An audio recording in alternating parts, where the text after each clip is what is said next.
it is quickly becoming one of the preferred authentication methods.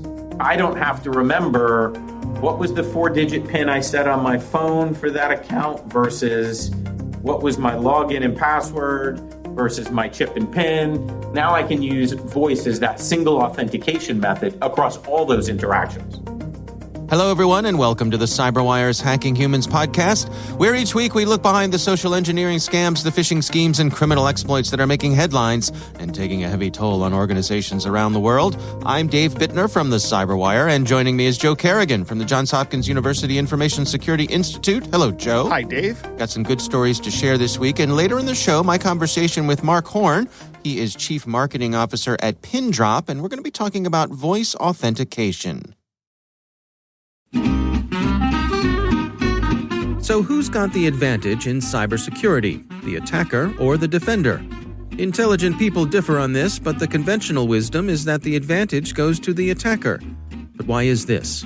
Stay with us and we'll have some insights from our sponsor, KnowBe4, that put it into perspective.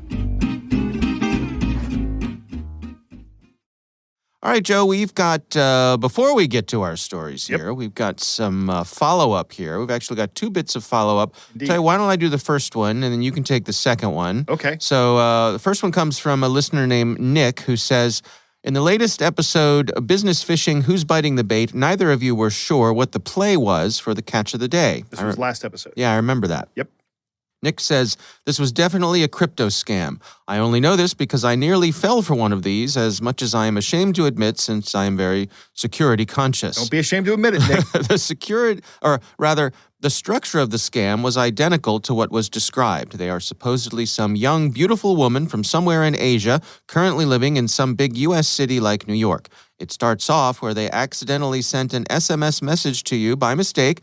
They make a lot of small talk with an occasional mention of how they're trading thousands of dollars in crypto, but they're not pushy about it. They'll eventually ask to move to another platform like WhatsApp or Telegram.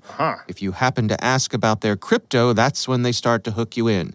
They will tell you that they will share their trading methods that can make you thousands. They will first have you sign up for one of the major crypto trading platforms to perhaps make this appear legitimate. Really? After you do that, they will suddenly tell you they are not using that platform anymore and direct you to some other lesser-known platform to buy crypto. Aha. Once you do that, they will tell you to transfer the crypto to another platform called 78EX. This is supposedly where all the magic will happen. Right. I'll bet it's just their wallets. But this is not a legitimate platform in the slightest. To install this app on iOS, you need to install a developer profile which will sideload the app. Really? Well, that's about as red a flag as you can be, right? Actually, Nick says, this is where the bells and whistles started going off. Yep. This doesn't need to be this complex. He says, after Googling this app, I found a lot of stories from people that had the same experience I did. This is where I stopped and immediately blocked this person. But from other stories I read, once you transfer any crypto to this platform, it's gone. You're not getting it back. Yeah, that makes sense. It doesn't need to be that complex. Yeah. You don't need to have a side-loaded app. You just need to have a fake website where you let people create accounts and then give them wallet addresses that you're in control of. Because if you think of any of these big crypto exchanges, right, they all manage their own wallets. You have to deposit crypto in them and trust that they're going to keep account of it. Yeah. Right? Yeah. If that trust is misplaced, there's nothing stopping, like, say, Coinbase from just saying, see you guys later, and taking their big, their big bags of money and heading off to Tahiti. Right. I mean, the only thing that's stopping them, of course, is regulation and the fact that this is a business and Coinbase is completely legitimate. But it is within their power to do that, just like it's within the power of any bank to just abscond with all your money. But there's ramifications for things that happen like that. Yeah. Right? These guys are obviously playing the long game. But if you wanted to set up Dave's Bank on the corner of right out here in beautiful Maple Lawn, which used to be called Skaggsville, as you like to point out, and you said Dave's Bank and you could convince people to come in and deposit money, then you could just take off with it. Yeah. I mean, yeah, you're committing a crime, but it may come to that. That may be my retirement plan. Yeah. One day you and I will have to talk about what my retirement plan is. Okay. It's pretty funny. All right. So thanks to Nick for writing in and providing that clarification for us. We got another listener who wrote in. Joe, why don't you read us this one? All right, this one comes from Michael, who writes, "Hi, Dave and Joe. I have a bit of feedback I'd like to share about episode 194, The Dark Side of Business Email Attacks, as well as a bit of insight. In this episode, Joe speaks about mystery shoppers and how companies don't really do this anymore. Maybe the practice has reduced with the number of online stores available now, but companies definitely still do this. We have a family friend who facilitates training of retail staff that asked my wife if she would like to be a mystery shopper. No gift cards involved, I promise." The interesting part is that these mystery shoppers are given a set of directives, things they need to do and then rate. One of these directives is to be a difficult customer and to see how staff respond and manage the situation. So my wife is telling me all this, and as she's doing that, I'm thinking, this sounds an awful lot like a customer service equivalent of a penetration test or vulnerability scanning. These mystery shoppers go out and look for weaknesses in how customer-facing staff engage, respond, and manage customer interaction. And that information is reported back to management, and in the case of this family friend, they can highlight the gaps and recommend training and improvements. I just found it somewhat enlightening that if you look hard enough, you can make these connections between cyber/information security practice and something completely different. That's an interesting observation. Yeah. I completely agree. There's a lot of things that go on that in the cyber world that have real world equivalents. And this, I think that's a valid comparison, that a mystery shopper is essentially a vulnerability scan of your customer-facing organization. Yeah. I'm glad to hear they're still doing it. Perhaps I'm wrong about how frequent it happens. All right. Well, our thanks to Michael for sending that in. Very interesting stuff indeed. We would love to hear from you. If you have a comment for us or something you'd like us to consider for the show, you can email us. It's hackinghumans@thecyberwire.com. All right, Joe, let's dig into our stories this week. Why don't you start things off for us? Dave, who are some of your favorite actors? Oh, gosh. Let's see. I like Emma Thompson a lot. I like Emma Thompson, too. The great Meryl Streep, of course. Oh, magnificent. Morgan Freeman has never disappointed me. Morgan Freeman, I love his voice. All the way back to Easy Reader on the Electric Company. On the Electric Company. I remember Morgan Freeman on the Electric Company when I was a kid. That's right. Yeah. So, I think it's a solid list. Yeah.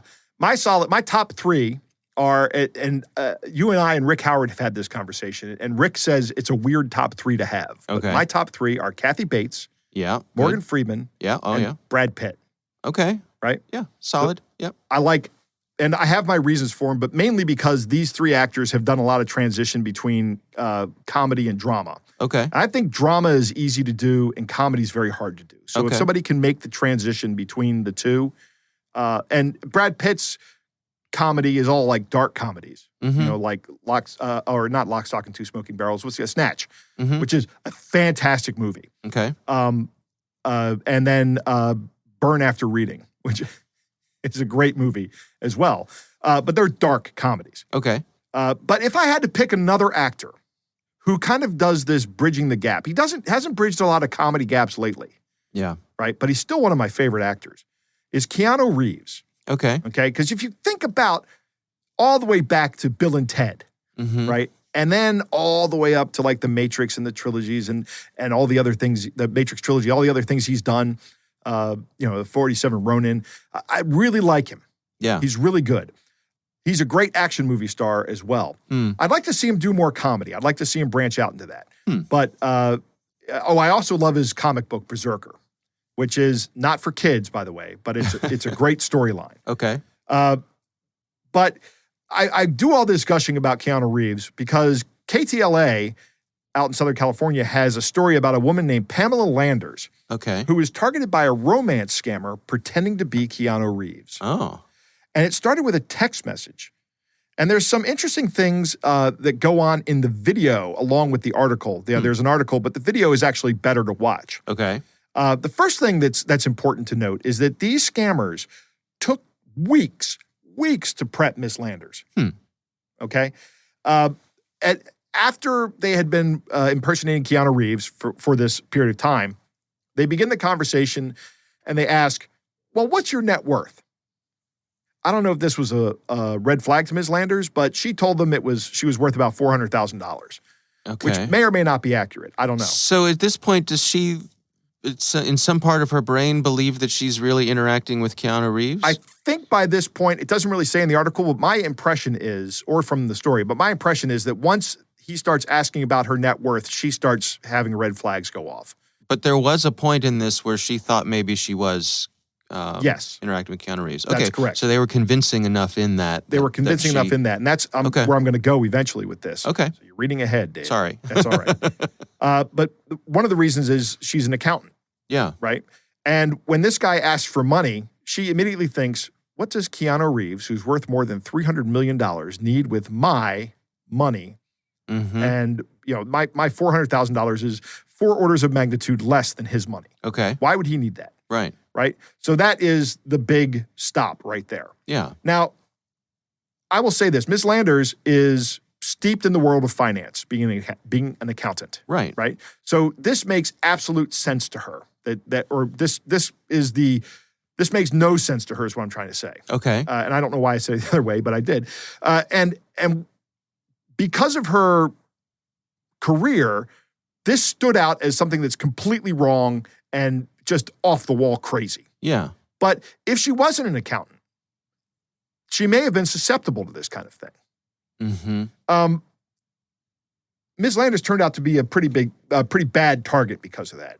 And then at some point in time, she's in the interview saying, people don't fall in love like this, right? It just doesn't happen. People generally meet. Nobody falls in love over text. Maybe one person does, but 2 people generally don't, which is another good bit of awareness on her part. Mm-hmm. So she did not fall victim to the scam, but she was targeted by somebody pretending to be Keanu Reeves. Now, in the interview, the reporter is talking to her and says, it's nice to be courted. And this is important. This is what I thought was the most salient point here. She goes, oh, it was wonderful. Right? Yeah. That's the part of this that makes everything work, is that she was being courted, and she openly admits and says now, it was the most wonderful part of the experience, even going so far as to say, looking back through the text, she still remembers how she felt about it and how much she liked it. Yeah. And another thing she says is that if you have any kind of emptiness inside of you, these guys are going to find it and they're going to exploit it. So first off, I want to express my gratitude to Pamela Landers for coming forward with this story. Yeah. They make the point in this story all the time that people are scammed in romance scams and they don't come forward because they're too embarrassed. Right. Now, Mrs. Landers wasn't scammed, but still coming forward and saying these things that, yes, it was wonderful when they were paying attention to me. That is key. And then saying that these guys are going to find your vulnerabilities and exploit them. Yeah. That is key as well. Those are 2 key points, right? It's wonderful and they're going to exploit you. KTLA said that they could not get in touch with Keanu Reeves, but surprise, right? Keanu Reeves could not be reached for comment. Yeah, exactly. I tried to reach Keanu Reeves for this. He didn't respond to me either. Well, there you go. Right. But his publicist did release a statement that says, Keanu Reeves does not participate in any form of social media, nor has he ever done so in the past, nor plan to do so in the future. If anyone tries to contact you via social media claiming to be him, it is a fraud. Right. That's just one more reason to admire Keanu Reeves. Yeah. I wish I could be more like him. Every now and then I have these scams that may work on me, Dave. Yeah. This one might work on me because I'm a big fan of Keanu Reeves. Oh, I see. Yeah, a little romance scam from Keanu Reeves. Right. Well, actually, Good I to would know. be like, Keanu Reeves, I love your comic book, right? And then, Okay. because that's, it's... Right, a bromance between exactly. you and Keanu. Yeah. Yeah, you remember the time that I said Kevin Smith replied to one of my tweets or liked one of my tweets? Yep. And how much I was like, oh, Kevin Smith liked my tweet. Yeah. That's a good point. Yeah. I was on fire. It feels great. It does. Yeah, it does. And that's what happened to Miss Landers. That's right. Do you remember the Landers sisters back in the 70s? I think it was Audrey and Judy Landers. They were regulars on the Love Boat, I think. Oh, I think I vaguely remember. They were blonde girls, blonde women? Yeah. And, quite attractive, quite shapely in a 70s exploitative kind of way. Right, but, if they needed a damsel in distress for Knight Rider or BJ and the Bear, like you could always count on the Landers sisters to show up and have some sort of romantic intrigue with the lead male in that was the part they played back then. Anyway. Yes. Yeah, that's what Landers made me think of. And now we'll get back on track.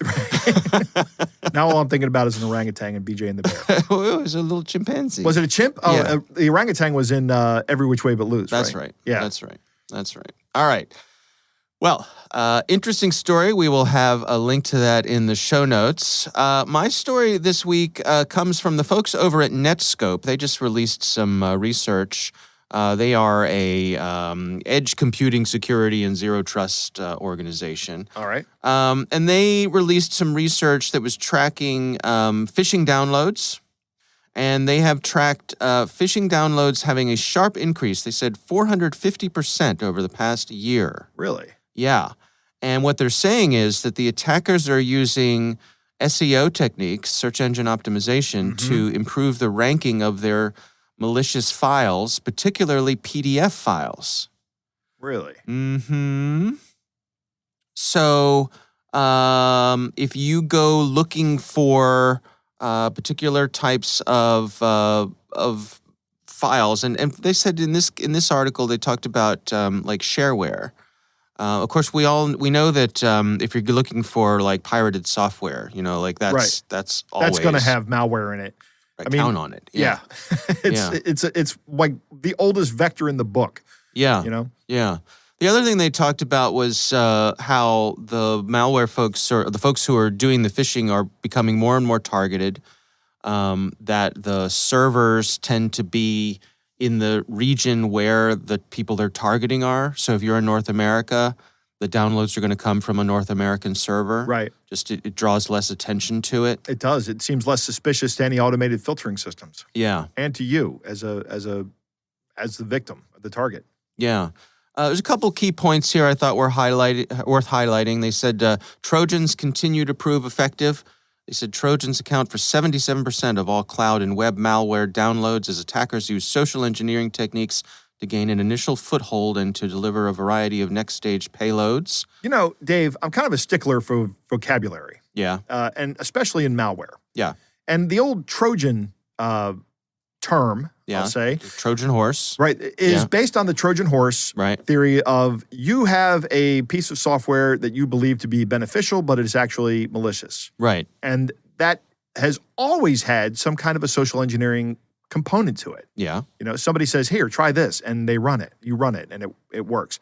I've always been leery of calling these things viruses because they're not viruses. Oh. They're Trojans. I like the term malware. That gives us a nice broad term to cover all these different topics. Yeah. But I think this Trojan this word Trojan here is being used aptly. Mm-hmm. I think this is probably correct. These people probably believe that they're downloading something. Right. I would qualify a malicious PDF kind of like a Trojan horse kind of thing. Yeah. You think you're getting something, but there's actually some JavaScript or some other malicious exploit in the background or malicious code. Mm-hmm. I'm sorry. Did I derail you there? No. It's fine. It's a good point.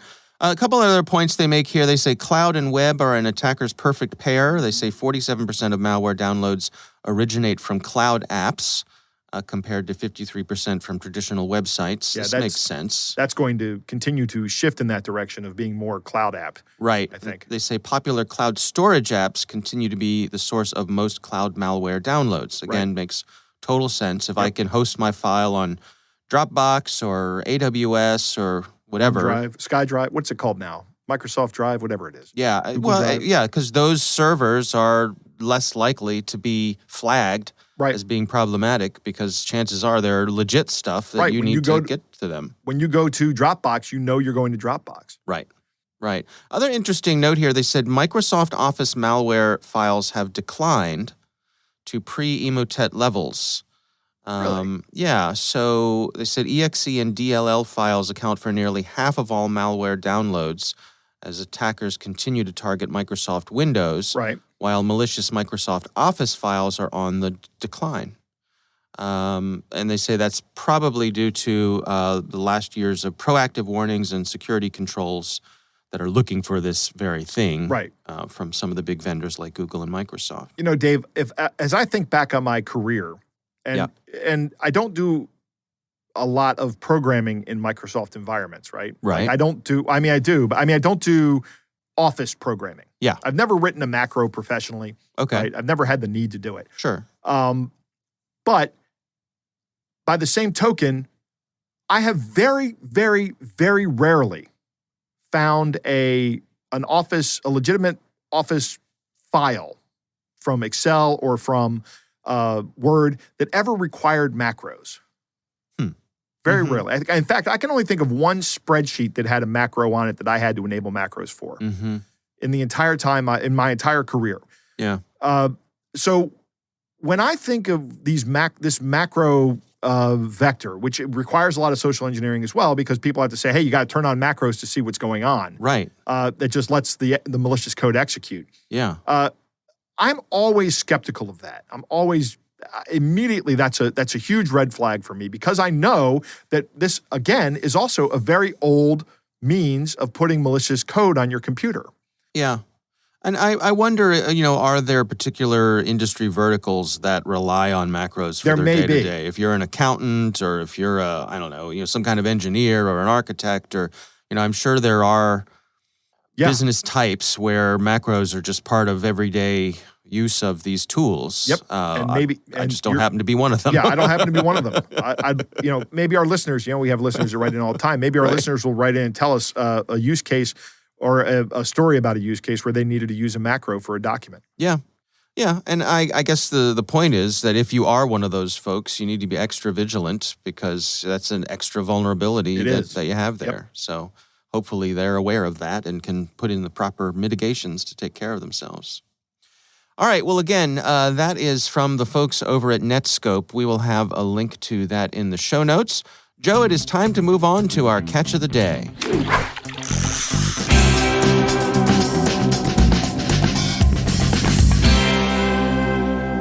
Dave, we have two catch of the days today because they're short. Okay. And the first one comes from Peter, who writes, I already have enough free Dyson vacuums, so I'll let you guys have this one. You're welcome. All right. That from email address, though, am I right? Ha ha. And the from is the email says from Dyson vacuum. And then it's like account.uhcgotrs_03 at some domain. Yeah. Right. Obviously, not anybody at Dyson. Yeah. Right? And then it says the email has one sentence. Congrats, you've been selected. And that's just one big link in the middle of the email. That's it? That's it. That's the email. And if you hover over the link, it goes to an S3 bucket on Amazon Cloud Services, Amazon Web Services. Okay. I didn't click on this link because I was afraid it might be associated with Peter's email. So, Peter, you're welcome back here. I'm sure that this is some kind of scam where they just collect your information, maybe say, okay, all you have to do is pay for shipping, and you never get your Dysons. No. Your Dyson. No, I guess people are lured in by a premium product. That's correct. Dyson certainly is. Yep. Yeah. All right, what's the other one? The other one I found on the internet somewhere. I can't remember where I found this, probably Reddit, but it's some kind of either text message, chat, or Facebook Messenger, some kind of messaging application. Yeah. And why don't you go ahead and read this, Dave? It says, "This is Vladimir Putin, president of Russia. Some people kidnapped me and put my duplicate in Russia. I didn't start the war, he did. I escaped and now hiding in your country. Can you send me 3,000 RS so I can go back to Russia and stop this war? This is real me. I can send selfie." And then he sends a selfie, sure enough. Vladimir Putin. Well, I'm convinced. Yes. The funny thing is, he's only asking for 3,000 rubles. Yeah, well, and what is that? It's probably like 25 cents now, isn't it? I mean, it's not much. So, what do you got to lose? I don't know, man. I think I might send this guy 3,000 rubles, or the cash equivalent, the U.S. cash equivalent of 3,000 rubles. Mm-hmm. Wow. All right, that's another good one. Well, right. Again, thanks to everyone who sends in these catch of the days. We appreciate it, and of course, we have a lot of fun with it. If you have one you would like us to consider for the show, you can send it to us. It's hackinghumans@thecyberwire.com. Now let's return to our sponsor's question about the attacker's advantage. Why do the experts think this is so? It's not like a military operation where the defender is thought to have most of the advantages. In cyberspace, the attacker can just keep trying and probing at low risk and low cost, and the attacker only has to be successful once. And as KnowBe4 points out, email filters designed to keep malicious spam out have a failure rate of over 10%. That sounds pretty good. Who wouldn't want to bat nearly 900? But this isn't baseball. If your technical defenses fail in 1 out of 10 tries, you're out of luck and maybe out of business.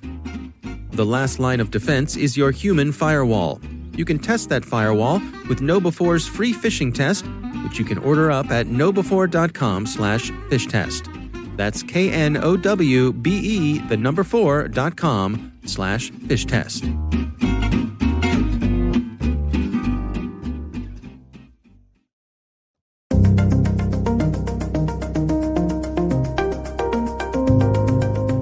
All right, Joe, I recently had the pleasure of speaking with Mark Horn. He is the Chief Marketing Officer at an organization called Pindrop, and our conversation focuses on voice authentication. Here's my conversation with Mark Horn.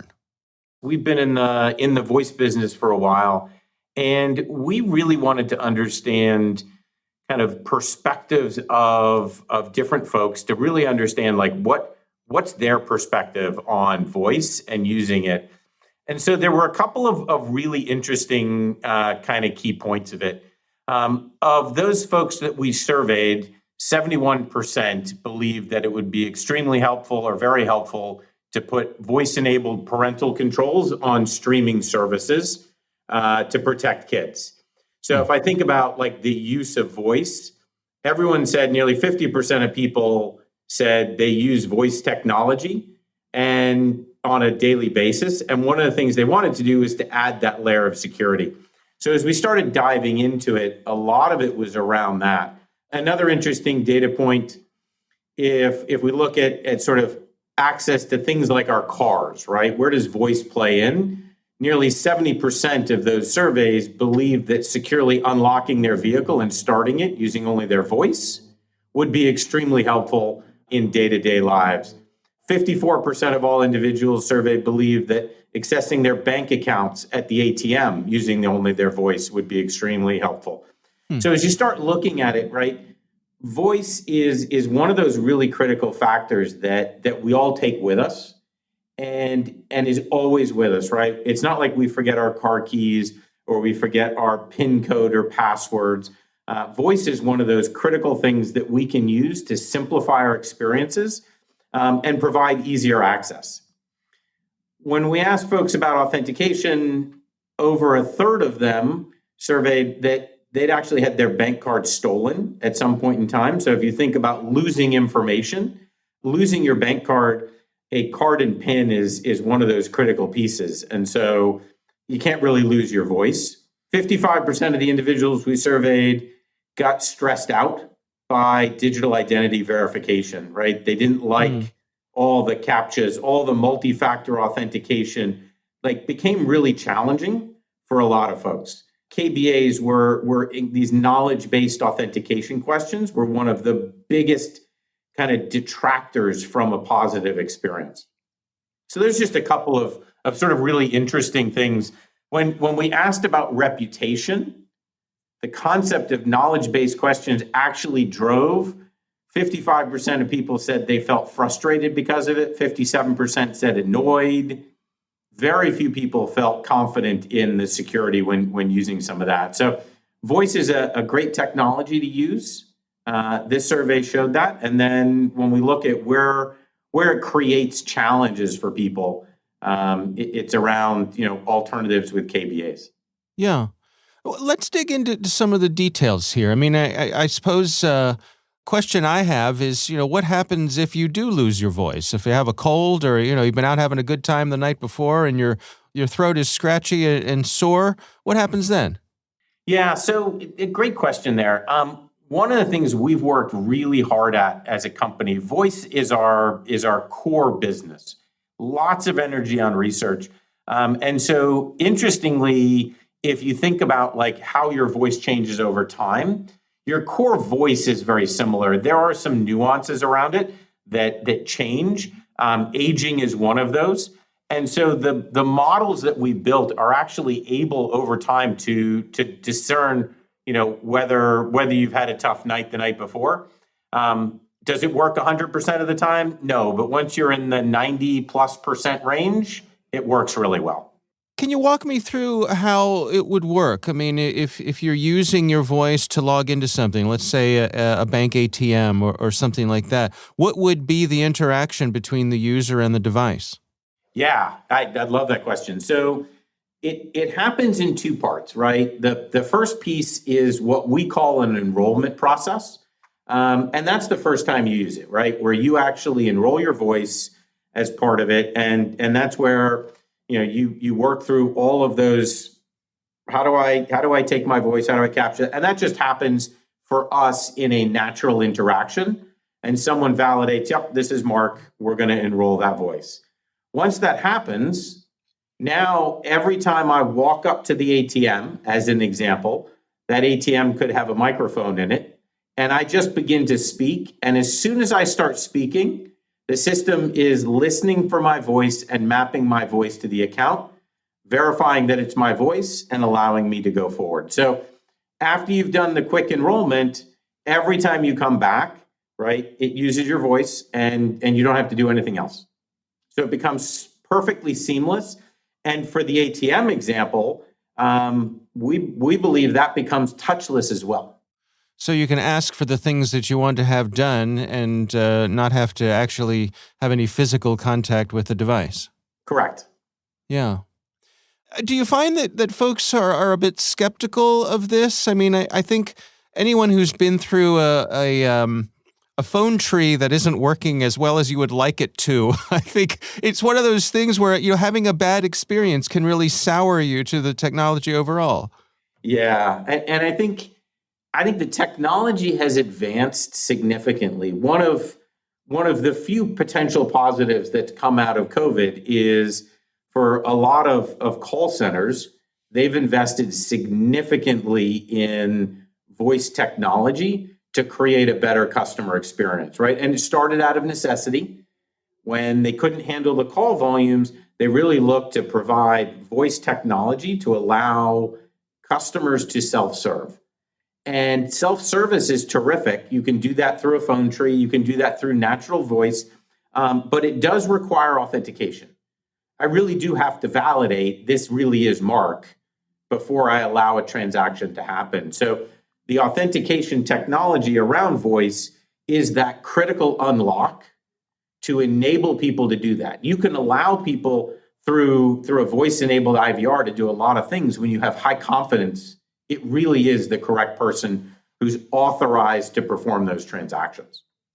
To what degree do you envision this being, a one and only authentication method, and to what degree would it be one of many, either a primary or a second factor for folks who wanted that extra layer?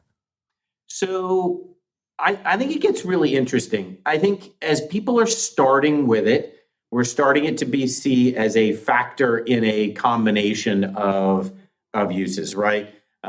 You're always going to have, as you deploy new technology, they're always going to have fallbacks. You're always, they're always going to keep your mother's, brother's, dog's, uncle's name on file and ask you that question as a knowledge-based question in case something goes wrong. Where I think it gets really interesting is I look at where customer experience goes in the future. And I think about all of the interactions I, as a consumer, might have with my financial institution. I might go to an ATM. I might go into a branch. I might go to a drive-through. I might use a mobile device. I might use my laptop. I might call the call center. And when you step back and look at all of those different interaction points, voice is the single application that works across all of those from the lead factor. The ATM today is card and chip and pin, right? The mobile app is probably your face because you've got Face ID turned on. Mm-hmm. Your laptop is username and password, right? When you call into the IVR, it's your account number and a different PIN. The one consistent ubiquitous tool across all of those, because all of those interactions already have microphones in them, is your voice. Mm-hmm. And so as we start talking to folks, it is quickly becoming one of the preferred authentication methods, right? Whereas they're starting with voice to learn how it works, you quickly see them saying, hang on, I can create a way better experience by using a single authentication method. It makes my customer's life so much easier. I don't have to remember what was the 4-digit PIN I set on my phone for that account versus what was my login and password versus my chip and PIN. Now I can use voice as that single authentication method across all those interactions. Yeah, you mentioned earlier in our conversation about potentially using this for children, for being able to have parental controls and things like that. It strikes me that it could be a really good application there because kids aren't particularly good at remembering things like passwords or PINs.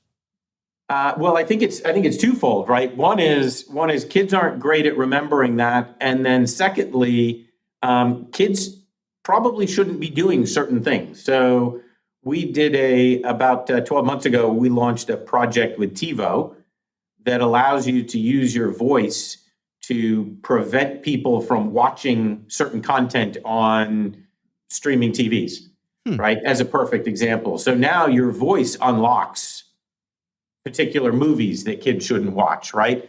I've got 2 kids, and I tell you what, they know all the passwords and they've figured out how to circumvent every protection scheme going.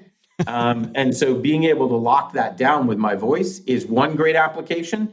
And then giving kids, where they do have permission to do things, right? That makes it much simpler as well. What about, edge case people like me, for whom there are hundreds of hours of high-quality recordings of my voice in the public domain? Is this something that we would have to have extra concern about? Well, if pin drop didn't exist, yes. So, and I say that sort of tongue in cheek. When the Anthony Bourdain movie came out, the folks from Wired actually came to us and said, "Hey, can you help us find the synthetic audio that was in the movie?" Right. One of the misnomers about the movie is they actually created fake audio to fill in some of the gaps where they just didn't have content for it. We actually ran the entire 2-hour movie through our analytics engines and found the 53 seconds. Not only did we find the 53 seconds that were synthetic audio, we were able to tell them what the technology was that was used for synthetic audio. We believe synthetic audio has really positive use cases. We've seen, Val Kilmer, Top Gun actor, right, who lost his voice due to throat cancer, has actually created a synthetic voice to bring voice back. So I don't want to say, deep fakes are always bad. They're great for filling in gaps in movies. They're great for people like Val Kilmer, but they can be used for fraud. And there are technologies, as we start to see commoditization of technology, like you can create a deep fake of yourself and plenty of other people just based on the audio content that's available on the web. We've worked hard to develop the ability to detect deepfakes to prevent that from happening. I see. Where do you suppose we're headed with this then? I suppose that you and your colleagues are envisioning a future where this is much more mainstream than it is right now. Absolutely. Absolutely. Like I actually envision a world where, as a consumer, right? And I always start with that consumer. How do I make my daily experience better?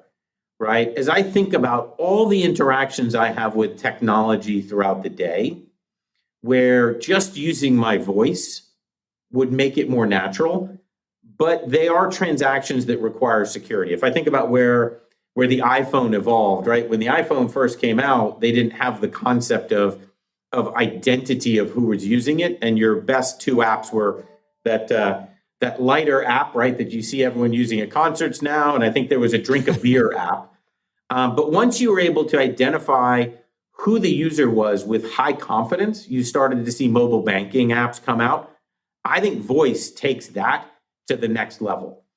As we start to see refrigerators come out that are smart and allow you to order stuff from Grubhub and Uber Eats and all of those applications, right? You look at that and you say, okay, well, how how do I provide a level of authentication so that just anyone can't show up and perform those transactions? So I do see it becoming much more ubiquitous across all of these different touch points as we unlock new opportunities for people to have much more, to simplify people's lives and create better experiences, which ultimately creates brand preference. I think that's one of the things that came out of our survey as well is like, how do you begin to look at brand preference? How do you make decisions based on better user experience, better overall brand experience, and how do you choose brands over another? So I do think we're going to see more people moving in this direction, and I think those people are going to win out because experience matters so much.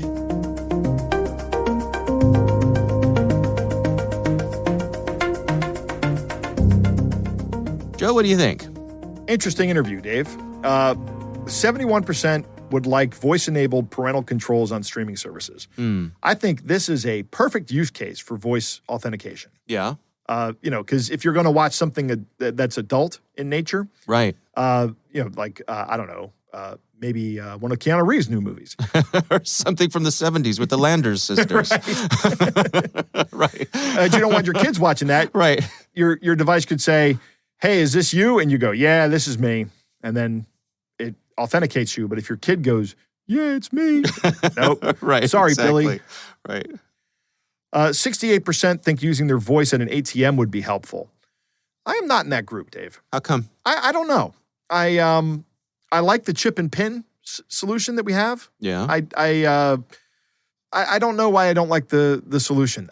Maybe if somebody stole my my ATM card, the first thing I do is cancel it. But let's say I don't know I don't know how I feel about this one. Okay. I've made my case against biometrics for too many times in this show, so I'm not gonna do it again. And I think I'm just gonna have to acquiesce to this, that biometrics is the way we're going, right? I mean, I've got a fingerprint scanner on my phone. You've got Face ID on your phone. Yep. It's just voice print is nothing different than that, even though it's immutable. And okay, I said I wasn't going to do it, but you just can't help yourself. I can't help myself, right? Okay.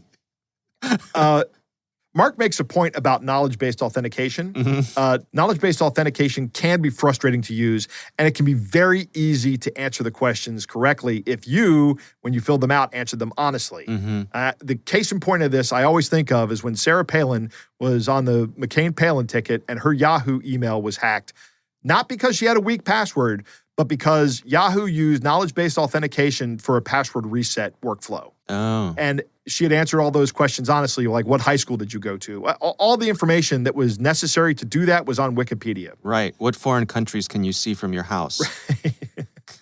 Go ahead. I think that's a misquote, isn't it? Yeah, it's a Saturday Night Live joke. Right. Yeah. Tina Fey did an excellent Sarah Palin, by the way. Did. I mean, She did, yeah. I saw them on stage together, and they were indistinguishable. I couldn't tell who was who. Okay. I am reassured by what Mark says here that they're building these models that can track you over time or that can match you over time as you age. Mm-hmm. That's good because I've noticed my voice has changed rather as I age. Right. It's getting a little more gravelly lately. It's not the years, it's the miles. Right, exactly. Yeah. And voice does work along most platforms we interact with, right? Mm-hmm. We're pretty much always talking. And it's right, you can't lose your voice. I mean, it can't be stolen from you. Right. When we start talking about deep fakes, I think it's fairly easy to spot a deep fake voice with an algorithm that is analyzing your voice. So I'm not too concerned about that being used as a vector. I am more concerned about the excellent question that you raised about guys like us who have tons of audio out there in recording. Yeah. It could be as simple as saying something. And my father even mentioned this to me when I started doing these podcasts. Are you afraid of that? And I'm like, yeah, I kind of am afraid of it. So maybe you and I don't use voice authentication as a way to authenticate ourselves. Right. Right. So it's not a good fit for us. But for somebody who doesn't spend every waking day doing a podcast, right, like you do, right, or come in here once a week and do a podcast like I do, yeah, maybe we don't do it. You just have to be self-aware about what your own vulnerabilities are. Yeah, I think that's important. And it's different for everyone. So mine is not the same as yours, is not the same as one of our listeners. Yeah, it's called risk modeling, threat modeling. You have to do your own threat modeling. Yeah. All right. Well, again, our thanks to Mark Horn from Pindrop for joining us. Interesting conversation, and we appreciate him taking the time. And we want to thank our sponsors, KnowBe4. They are the social engineering experts and the pioneers of new school security awareness training. Be sure to take advantage of their free phishing test, which you can find at knowbe4.com/fishtest. Think of KnowBe4 for your security training.